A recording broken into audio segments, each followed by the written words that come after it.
Good morning बच्चों। देखिए बच्चों, आज के इस वीडियो में हम पढ़ने वाले हैं प्रयास का कक्षा 6 से 8 हेतु प्रोजेक्ट कार्य 1।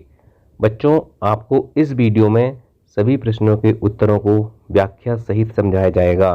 तो आइए शुरुआत करते हैं बच्चों सवाल नंबर 1 से। प्रोजेक्ट कार्य 1 का सवाल नंबर 1 है दोस्तों। सबसे पहले इसमें लिखा हुआ है कि प्राचीन शहर नदियों के किनारे पर बसे हुए हैं। सोचिए और लिखिए कि यह शहर नदियों के किनारे पर ही क्यों बसे होंगे। नदियों के प्रदूषण का कारण भी क्या शहर है? यदि हाँ तो कैसे? लिखिए। तो सवाल नंबर 1 है कि नदियों के किनारे बसे हुए शहरों के नाम लिखिए। तो देखिए बच्चों, नदियों के किनारे कौन कौन से शहर बसे हुए हैं।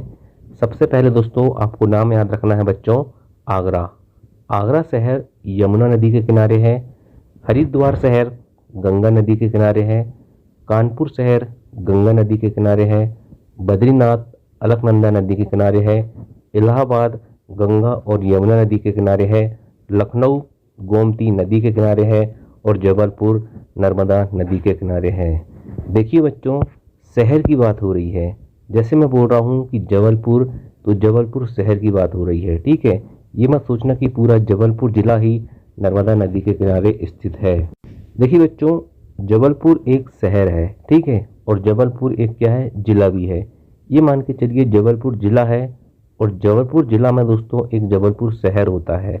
तो ये जबलपुर पूरा शहर जो है दोस्तों, याद रखना, ये नर्मदा नदी के किनारे स्थित है, न कि पूरा जबलपुर जिला। हम ये नहीं कह सकते दोस्तों कि पूरे जबलपुर जिले के सभी शहर नर्मदा नदी के किनारे स्थित रहेंगे। तो आइए अगला सवाल देखते हैं, सवाल नंबर 2। शहर नदियों के किनारे क्यों बसे होंगे? तो शहर नदियों के किनारे क्यों बसे होंगे, इसका कारण दोस्तों हम जानने का प्रयास करेंगे। तो इसका उत्तर है, शहर नदियों के किनारे निम्न कारणों से बसे होते हैं। प्राचीन काल में यातायात के प्रमुख साधनों में नदी और समुद्र ही माध्यम हुआ करते थे। देखिए, नदियाँ बहती हैं, समुद्र रहता है, इसमें रहता है पानी, ठीक है, ये नदियाँ हैं। तो इसके द्वारा क्या होता था दोस्तों, नाव चलती थी, ठीक है बच्चों, नाव चलती थी। और लोग क्या करते थे, नाव से या तो नदियों से ही जाते थे या क्या करते थे, समुद्र से ही जाते थे।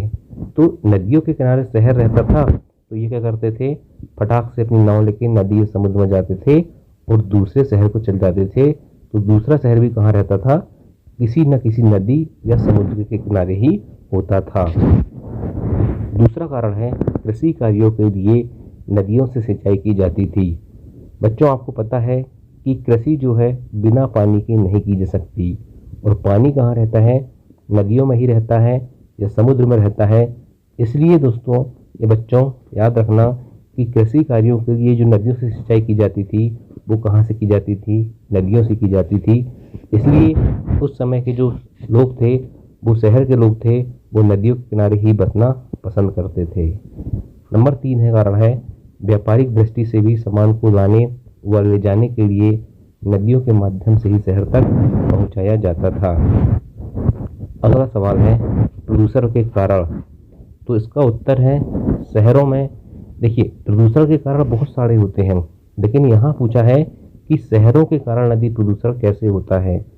तो देखिए बच्चों, नदी प्रदूषण का मुख्य कारण मानव या जानवरों की जैविक या फिर औद्योगिक क्रियाओं के फलस्वरूप पैदा हुए प्रदूषकों को बिना किसी समुचित उपचार के सीधे जल धाराओं में विसर्जित कर दिया जाता है। जल में विभिन्न प्रकार के हानिकारक पदार्थ से मिलने से जल प्रदूषण या नदी प्रदूषण होता है। और शहरों में ही अधिकांशतः औद्योगिक धंधे एवं क्रियाकलाप होते हैं, इसलिए हम कह सकते हैं कि शहरों के कारण भी नदी प्रदूषण होता है।